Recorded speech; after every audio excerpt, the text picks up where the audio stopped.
Muy bien, 9:42 de la mañana. Vamos a conversar a esta hora con nuestro invitado, el analista Martín de Acevedo, especialista además en temas electorales. ¿Qué tal, doctor? Bienvenido.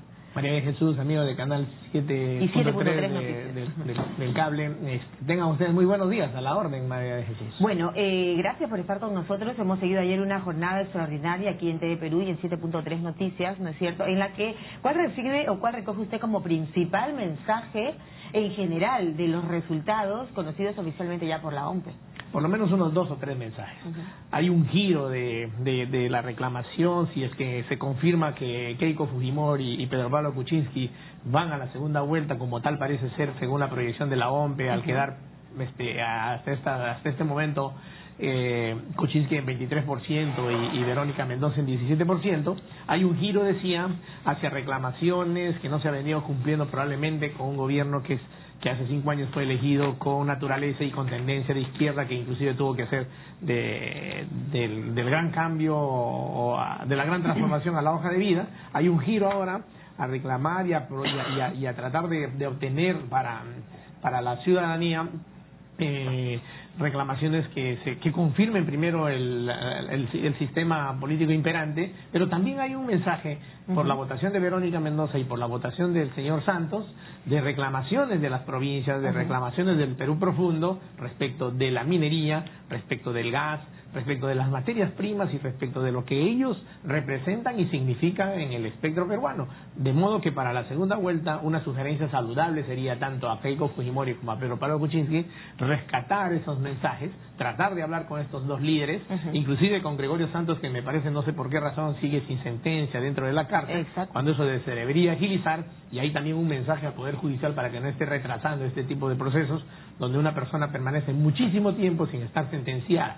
Deben conversar con estas dos personas para que se reivindique ese mensaje que ellos han recibido y a los cuales representan, porque 4 puntos de votación a 230.000 votos por cada uno de los por cada punto porcentual, el de Santos representa casi 1 millón de votos, 1 millón de personas que estando desde la cárcel ha logrado hacer una campaña que inclusive ha superado al señor Alejandro Toledo, con lo cual también hay otro mensaje de recambio generacional sobre Toledo, sobre Alan García, sobre Lourdes Flores. Pesa este mensaje para llamarle la atención de que se necesita un recambio generacional. Hay una juventud probablemente y unos dirigentes de mediana edad que también están reclamando ingresar en la vida política de sus propios partidos y que mediante este sistema electoral y jurídico de elecciones fallido, malo, perforable, desadaptado, sin integralidad, ha permitido que, entre otras cosas, no se ejerza, por ejemplo, la democracia interna, y eso haya permitido que ellos subsistan, como en el caso de Alan, él mismo reconoció ayer. 38 años liderando mi partido es bastante, debo voltear hacia la democracia interna, también dijo entre sus palabras y su discurso prácticamente de despedida, pero ese mensaje y ese endose tiene que tomarse y rescatar para poder, en todo caso, a partir de ahora, ya olvidarnos las peleas de la primera vuelta, ver lo que principalmente está pidiendo el pueblo peruano. Ahora, un mensaje quizá también del doctor Acevedo, ¿cree usted, al Congreso? Un poco el mensaje se dirigiría también al tema electoral en sí, a la reformulación de las leyes, que hemos tenido tanto problema en este momento electoral por un tema también de leyes, del Congreso, del jurado. Hay varias cosas que replantear luego de estas elecciones, ¿no? Ciertamente, María de Jesús. Hay 3 cosas también. En primer lugar, ver que se ha compactado en el Congreso en 5 o 4 grupos y no se ha atomizado tanto como en otras oportunidades. Ver que, en segundo lugar, aquí hay una bancada fuerte que es el de Keiko Fujimori, que si llega a 66 curules prácticamente va a tener la mayoría absoluta. Incluso se habla de 68 curules, ¿no? Imagínense, ella tiene la mayoría absoluta, tendría la mayoría absoluta, siempre hay que decirlo en condicional hasta el jueves, que serán los resultados definitivos. Y el mensaje también de que la izquierda, después de 30 años de Frejolito Barrantes, ha rescatado nuevamente una buena bancada y una buena curul de la mano de Mendoza. Sin duda la izquierda es una de las ganadoras como resultado de estas elecciones de ayer. Es una reivindicación para ese mensaje del pueblo. De repente, en términos esenciales de triunfo, de derrota, no ha ganado, pero sí ha habido un avance, y el discurso de Verónica, diferenciado entre el que dio en el Cusco y el que dio en la Plaza 2 de Mayo, se veía que en efecto sabe a despedida de la segunda vuelta, pero sabe también de una reivindicación que a ella le dice lo mismo que hace 5 años le dijo probablemente a Keiko Fujimori: siga usted trabajando, que esto puede rendir mejores frutos dentro de 5 años. ¿Qué tendría que hacer Verónica Mendoza? Porque en realidad hemos visto una izquierda que resurge después de 30 años, en la que probablemente le falta hacer algunos cambios, modernizar un poco la imagen, la versión, no sé, pero que logra reunir a gente que está bastante bien encaminada nuevamente. Ciertamente, pero desde el punto de vista pragmático del trabajo, rescatar algunos valores que ella ha tenido, ¿no? La izquierda se reunió toda, más o menos en agosto, septiembre, pensando ir junta, de los cuales luego salieron ellos disparados cada uno por su lado. Y ella valientemente, con una candidatura que se notaba austera porque solamente repartía volantes, logró hacer una buena campaña y en la última etapa inclusive se le subieron algunas otras personas al carro, pero a ella le queda por delante, habida cuenta su juventud, su capacidad de trabajo, aglutinar al resto de la izquierda para que dentro de 5 años tenga una fortaleza y en el fondo, lo que tú decías muy inteligentemente, modernizar su discurso para que no solamente sea la reivindicación de la minería, la reivindicación del gas, la reivindicación del pueblo profundo, que sí en efecto, vía esa ley de la consulta previa, vía esa ley de no tratar, vía ese trato de no merecerse de ser considerado ciudadano de segunda clase, rescatar ese mensaje y componerlo y confrontarlo con lo que va a ser el gobierno, sea de Keiko Fujimori o sea de Kuczynski, para que en esa legitimidad este gobierno que empieza con fuerza, en efecto, coja parte de esas demandas y de esas propuestas y de alguna forma en el juego político, digo, le quite gran parte de su discurso a la izquierda, porque de lo contrario va a venir fortalecida, unificada. Verónica es joven, tiene para 20 o 30 años en política fácilmente. Y ha calado rápidamente, ¿no? Sin duda, en estas elecciones. Su trabajo, su simpatía, su sonrisa, su empeño de verse una mujer no solamente madre, sino además muy inteligente en sus planteamientos políticos y que la ha sabido hacer desde el punto de vista de todo el espectro de la izquierda, ¿no? Estamos hablando de dos tendencias, como son la de Keiko Fujimori y la de Pedro Pablo Kuczynski, que ya es casi inminente, que pasan a la segunda vuelta, que ha sido más fuerte, más importante a la hora del escrutinio, ¿no? Y con temas mucho más pragmáticos, ¿no? Por ejemplo, la reivindicación de la lucha contra la violencia, contra el sendero y el narcotráfico, que anoche en su discurso de agradecimiento Keiko reiteraba y que lo hicieron bien cuando gobernaron el país, esa parte. Y en el caso de Pedro Pablo Kuczynski, el tema de lo que se le imputó, y él ha ofrecido revisar los contratos con el gas, los contratos con la materia prima, que además, visto de la proyección de lo que el Perú ha venido creciendo en estos últimos 15 años, versus que esos minerales como materia prima en el mercado mundial están bajando, buscar unas nuevas alternativas pragmáticas para seguir manteniendo el crecimiento que hemos tenido estos últimos 15 años. La gente dice, no hay mucha diferencia en realidad, ¿no? Porque recordemos que en la elección pasada PPK apoyó a Keiko, ¿no? Cierto, si habláramos, por ejemplo, como antiguamente se hablaba, dogmáticamente también, de izquierdas y derechas, el Perú ha dado un giro a la derecha, si se hablara todavía, pero en verdad se está hablando ya ahora de pragmatismo, ¿no? O sea, las candidaturas de Keiko y de PPK, así es, manejan un centro izquierda, pero manejan reivindicaciones pragmáticas.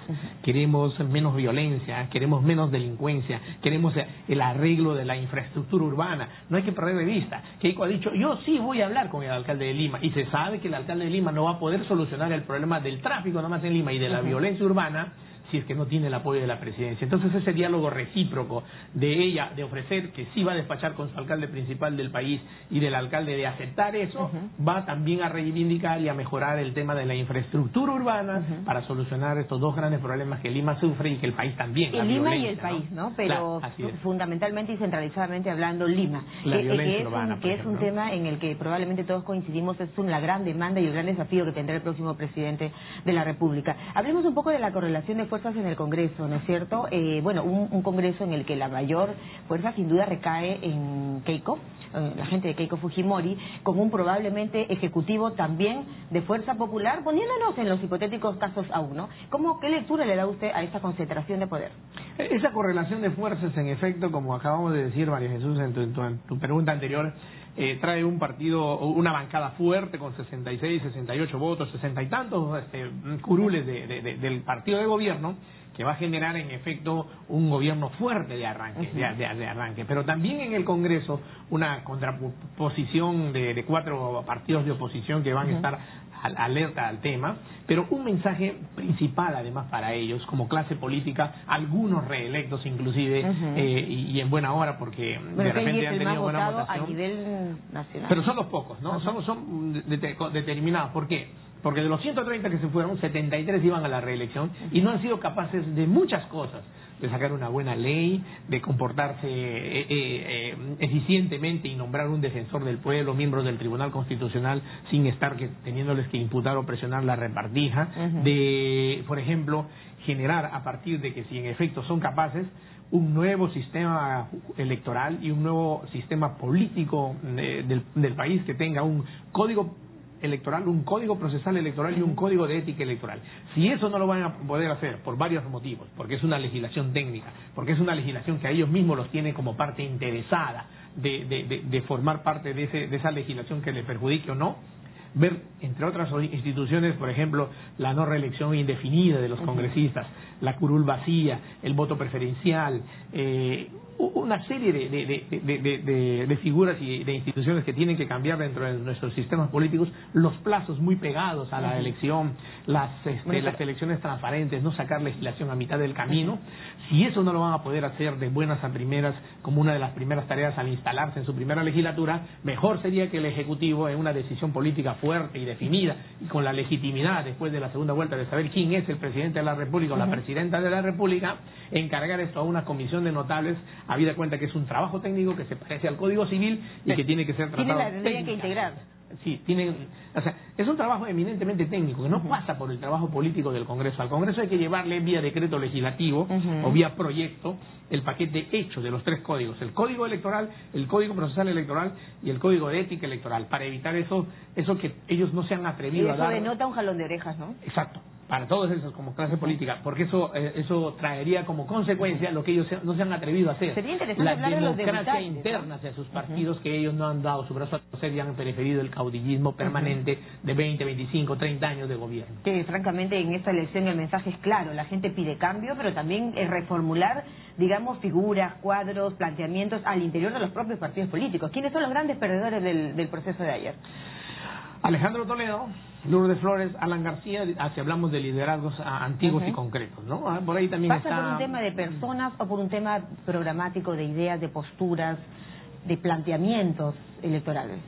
Más que de planteamientos, porque además no ha habido ese debate ni esa posibilidad de debate, porque se ha estado en las marchas y contramarchas de tachas y exclusiones y de la mala legislación y la aplicación por el árbitro del Jurado Nacional de Elecciones de este proceso, más que un debate, digamos, ideológico o programático.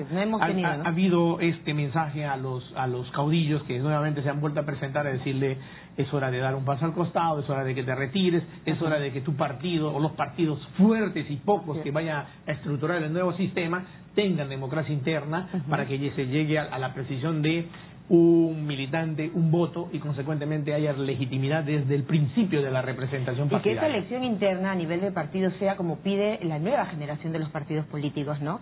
Ahora, el gran, digamos, no sé si ganador, perdedor, pero por lo menos Acción Popular, a decir el propio señor Barnechea, ha logrado recuperar un espacio. ¿Qué opina usted? Claro, en parte debido a él, en parte debido a este partido que duerme el sueño de los justos, sobre todo en la selva peruana, donde siempre digamos, se sigue... ¿qué es lo que queda de los tradicionales? Podríamos resaltar Acción Popular. El mérito está ahí, el buen candidato que han escogido, el trabajo de con todos sus errores, igual ha reivindicado un partido... Entrar un poco tarde a la campaña electoral en sí, ¿puede haber jugado en contra de Barnechea? También, ¿no? Lo que pasa es que subyace en el Perú la gran obra de Belaúnde durante 20, 30 años de liderazgo, además... ¿Y de decencia política? Pulcro, decente y además honesto hasta el momento que falleció, ¿no es cierto? Lo que dejó un legado que Barnechea lo ha sabido rescatar, pero que no debe pasar por el error que cometió de decir que encontró escombros y está dejando un partido constituido. No es tanto así. Hay un proceso de trabajo en ese mensaje. Es un buen candidato el señor Barnechea, puede seguir trabajando en ese proyecto político y va a encontrar por generaciones antiguas. Yo me acuerdo que mis padres y mis abuelos eran populistas. Ahora, Acción Popular tiene mucha presencia en las provincias, exacto, en el interior del país, gente que ha, pueblos, que ha visto la obra de Belaúnde y lo reivindica cuando tiene un buen candidato o cuando tiene un buen interlocutor, que no ha habido antes, ¿no? En Acción Popular específicamente. Bueno, en todo caso, aquí el señor Barnechea también y Acción Popular en sí y la gente que lo acompaña tienen un gran mensaje también por aprender. De alguna manera todos aprendemos algo, tenemos una lección que mirar y repensar de estas elecciones. El caso de Acuña, particularmente, ¿es un caso especial? También, por supuesto. Mire, el mérito de los que han estado con él, a pesar de los ataques, a pesar de que finalmente se excluyó su candidatura por los errores que cometió, hay que decirlo con todas sus letras, a pesar de todo ello, hay en el norte y en la parte donde el señor Acuña ha influenciado por él, y por los, digamos, también buenos candidatos que ha escogido, el tener 11 congresistas, superar a NAPLA, superar a Acción Popular, que iban con candidatos a la presidencia de la República, es un mérito. Hay ahí un liderazgo que rescatar. Probablemente el señor Acuña, que también debe estar recibiendo este mensaje, aún no en el proceso electoral, sino sentado desde su sala viendo los medios de comunicación como este canal, rescatar ese mensaje para de repente pensar en un partido bien estructurado, en un partido que democráticamente funcione, y él abocarse a liderarlo desde arriba, porque los errores que ha cometido tendrán que aclarar, ¿no? Con 11, fíjese, señor Acevedo, y sin candidato es también un aspecto bien interesante. Absolutamente meritorio. De parte de él y de parte de los buenos candidatos que ha tenido, porque ellos han tenido que hacer seguramente un trabajo duro y tedioso para que puedan tener el voto, para que puedan tener el voto, porque acuérdense que para esto han tenido los ciudadanos que votar cruzado, y eso implica un trabajo de mucha muñeca y de detenerse ante la cédula para poder hacerlo. Bueno, quisiera un minutito para que usted me hable sobre los candidatos debutantes también al Congreso, ¿no? Jenny Vilcatoma, por ejemplo, una de ellas, con una buena elección, una buena votación al interior del equipo de Keiko Fujimori, entre otras, ¿no? Mauricio Mulder. En general veo con esperanza que las propuestas, sobre todo de la bancada de Kuczynski, de la bancada de la misma señora Verónica Mendoza, y en algunos congresistas elegidos por Keiko, una mejora en la calidad. En la mañana escuchamos un debate en varios medios de comunicación acá mismo, de nuevos rostros que refrescan la política. Esta misma chica que trae Keiko Fujimori, la señora Vilcatoma, por ahí he visto a un señor Olaechea, a Pedro Franque, también he visto por ahí algunos otros que ahorita se me van, que vienen a refrescar la política, y ojalá Marisa Glave, Verónica, por supuesto, y ojalá a mejorar el Parlamento desde el punto de vista cualitativo, ¿no? Porque cuantitativamente van a seguir siendo los 130, pero ojalá pues que pasen a la historia, porque en efecto han hecho un trabajo cualitativamente distinto. Para empezar, tienen por delante el Código Electoral, el Código Procesal Electoral y el Código de Ética Electoral, que si no son capaces de hacerlo en su primera legislatura, mejor, como repito, que se le encargue el Ejecutivo a una comisión de notables, de expertos y de especialistas y de abogados. Esa es la propuesta del señor Martín de Acevedo. Exacto. Muchas gracias por estar esta mañana en 7.3 Noticias. Le despedimos y agradecemos a nuestro invitado especialista en temas electorales a esta hora. Un minuto para las 10, nos vamos a la pausa.